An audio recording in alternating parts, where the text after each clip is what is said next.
Welcome, one and all, to the first installation of what I hope will be a series selections from the Weird Library. It's the Weird Library of 8P Stranger. I make allusions to it often on social media. Whenever I get a new addition to the Weird Library, I like to post a picture of it. And generally, that's all I do. And sometimes people will ask, uh, if I can post a review, and I say sure, and then I never do. So here we go. I'm gonna do a series of videos in which I display some of the books I have, and little snippets from and selections from the Weird Library, so that you can see and get an idea of some of the cool stuff I find. So I have a pretty broad definition of weird books that I include in the Weird Library, and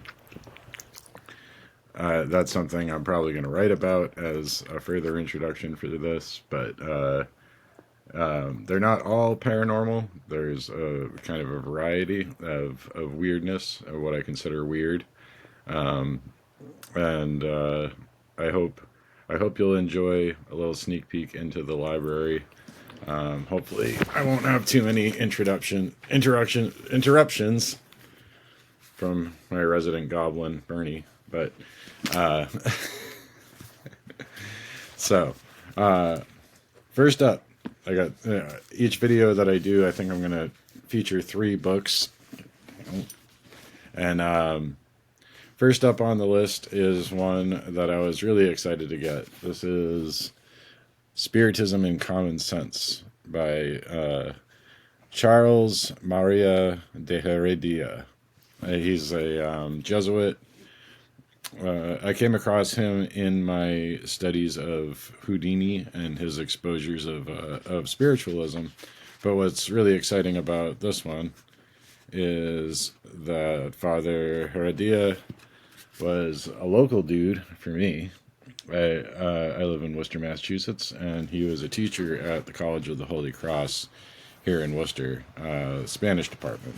So Heredia has an interesting story. His father was wealthy, and he lived in Mexico as a boy. And whenever a performer would come through, the his father would invite this performer to perform for his family and his little village. So at one point, Herman the Great, who is one of the greatest magicians of all time, came through, and young Charles, or I suppose he was probably Carlos back then, but changed it when he became to live in Worcester,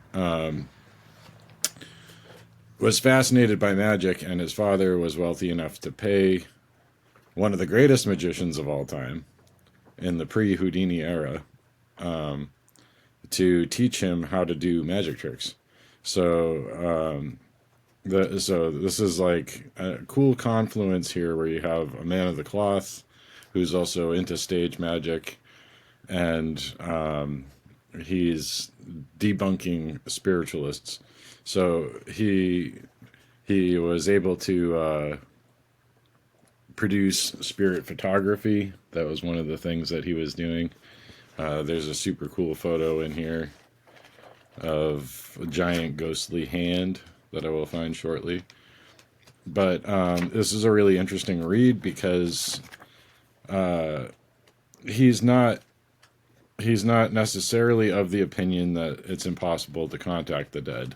And this is an important distinction to make in Christian churches and in spiritualism, because a lot of spiritualists consider themselves to be Christian, essentially, right? And then a lot of Christians think it's impossible to contact the dead, especially of Protestant traditions. But in Catholicism, there's layers of mortality. There's different planes of existence, and it's not beyond the pale for Catholics or Jesuits to think that you could contact souls that are perhaps in purgatory or haven't gotten there yet. So he doesn't discount the ability, but he thinks that you're kind of opening the door for anything and everything. So he's not a debunker in the way that more modern examples like Penn and Teller with their show Bullshit, or you know, going back a little bit, The Amazing Randy are debunkers, because these are people that just believe in materialism and everything's an illusion. Houdini himself was open to the idea that you could contact the dead. Um, he just hadn't seen a good example of it, and he saw a whole lot of examples of illusions. And here's a good example of an illusion. Here's Father Charles levitating. That's a really impressive levitation. I got to find that one picture that I did mention before I move on from this book. But this is a super cool book from about 100 years ago, as of the time of this recording, 2024. And it's, it's cool for me because of the local history element, and just because he's a very interesting character, having that lineage with, there's the ghost hand, that lineage with the Amazing Herman, the friendship with Houdini, and there's some who claim that he actually was the one that got Houdini interested in the whole debunking thing. I don't know how true that is. I mean, I think Houdini had an interest in contacting his mother, who had passed on, and realized pretty quickly that it was all, most of the people he ran into were frauds. So that is Spiritism and Common Sense, kind of a rare volume, and one that I'm happy to have in the Weird Library. Second up is a good example of one that's not paranormal at all. It is certainly weird, though, and I think it's among the weirdest I have in my collection, because this one here is kind of a lightweight, small press, vanity press sort of deal, Deadly Substances. This book itself is a mystery to me. As you can see, there's no author listed, and as you flip through, there are no author credits. The only clue I have is that it's a mentor publication, and I'm not entirely sure, but the font here, so people that are a little bit more into graphic design and fonts and history of that might be able to help me out with this, because like I said, this book is a mystery. The font reminds me of like early Apple word processors, or something like that, where you didn't really have a lot of choices with fonts. So I'd probably date this somewhere in the 80s or 90s as a small press sort of thing. And all of the illustration are like lithograph sort of deals. Probably just stuff that was in the public domain and easy to include without getting sued by somebody, some mushroom people. And so that's the broad strokes of the origin that I can ascertain here. And we got a guy that's fallen over dead on the back, I guess. As for the content, it's let's see, forward: sorcery and poisons, saxitoxin, tetrodotoxin, ricin, the knockout drug, fly agaric mushroom, hemlock, botulism, belladonna, nicotine, heroin, anti-poisons, a list of commercial chemical and packaging products. There's a list in the back here. So I read this whole book. I found it at a little bookstore called The Book Bear. It's currently known as Quahog Bookshop, and it's a Quabog Bookshop. Sorry about that. Out in West Brookfield, Massachusetts. This is I found this and just grabbed it, and reading it is very strange because we don't know who the author is. There's not really citations in here, so I don't know how much of what I'm reading is true. But it seems to be a lot of directions on poisons, where they come from, how you might get them, what they do to you, what they would do to other people. In one section of the book, there's even a an aside about how to trick a lie detector test. And then when you look at the back to get more information about Mentor publications, it says, "We sincerely hope you enjoyed reading this book, and we invite you to write for information about our extensive selection of exotic reading materials. Our topics include electronic surveillance, exotic weapons, covert sciences, survivalism, locksmithing, military ordnance, creative revenge, and investigative technology." So, we got a book about poisons. They got books about other such things like exotic weapons or creative revenge. And we've got little asides about how to fool a lie detector. And it makes me wonder, like, who wrote this book? Like, who really wrote this book? Was it Fester Adams? This is like some Adams family level grim, weird stuff. And I've never really gotten a satisfying answer. I'm not sure I want to know, but maybe some listeners with the clues that I have provided here can help me out a little bit to demystify Mentor publications and this book in particular, Deadly Substances. So here we go, the mystery of the deadly substances. And one more to close this out is an instant favorite of mine as soon as I read it. It's a book that I put off getting, and I don't know, I always have this thing in my head where if there's a book and it's an older book, I want to get a first edition, and sometimes I don't get around to buying it until I can find one, but eventually I broke down and got this book because it's a hero of mine, and that would be Monstrum, A Wizard's Tale by Tony Doc Shiels. So Doc Shiels, who sadly passed away July of 2024, just a couple months ago at the time of this recording, was a huge influence on me. He's a guy that had raised the Loch Ness Monster. My first encounter with him was coming across a news clipping that said, "I had Nessie under my spell," local wizard claims. And I instantly was in love with this man's story and needed to know more.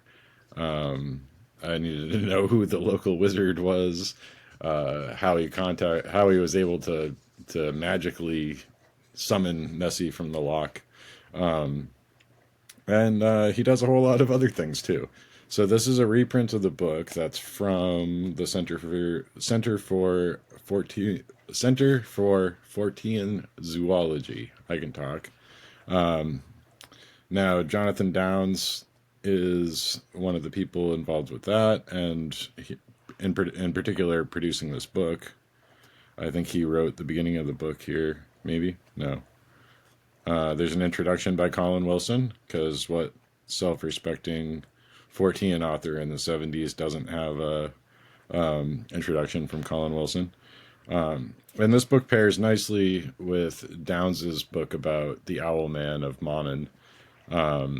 So that because that it has everything to do with Doc Shiels. So in addition to the Loch Ness Monster, you had the sea serpent Morgor, and you had the Owl Man of Monon. And here we have Doc doing a levitation here. So this is a levitation heavy episode of this little selections from the Weird Library.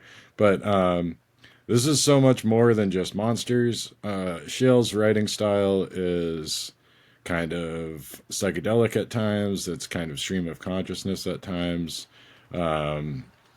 He, like De Heredia, was a performing magician, a busker. He did theatrical shows with his family. And he's very funny. He's got a great sense of humor, which is part of his magic. And I think that the clownishness and the tomfoolery, as he would put it, are important elements to a magical practice. And it's ever since I started embracing it, I feel like it's worked well for me. But here we have a Guinness. This is a Guinness ad about the Loch Ness Monster, because Guinness was very important to old Doc here. But he was a surrealist as well. He ties some of the monster conjuration in with the surrealist works of Max Ernst. So we have that.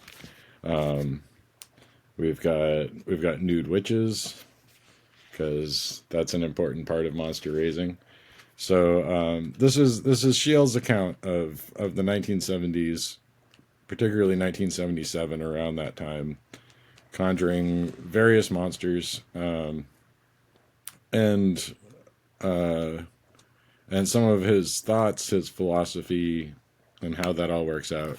And pretty much, I read this maybe in a night, one or two nights, because I just devoured it. It's everything I could ever want in a 14 book. And if I had discovered the writings of Downes and Shiels earlier than I did, I probably would have been writing stuff a long time ago. I feel like there's a lot earlier than I did anyway, because there's this idea, and I fell into it a bit, and this inhibition that people have, that you need to be taken seriously with all this stuff. So having a sense of humor about it, or entertaining the wackier ideas, will discredit you, and you'd be discredited, and nobody would want to take you seriously. It's a huge impediment. I think a lot of people could have a lot more fun with this stuff, is what I'm getting at. And I think I would have done well to take a note or a page from Doc Shiels earlier than I did. And I'm glad I am well acquainted with his work now, and I would heartily recommend anybody with a sense of humor go check him out, or the writings of Jonathan Downes as well. So so this has been 3 selections from the Weird Library of AP Strange.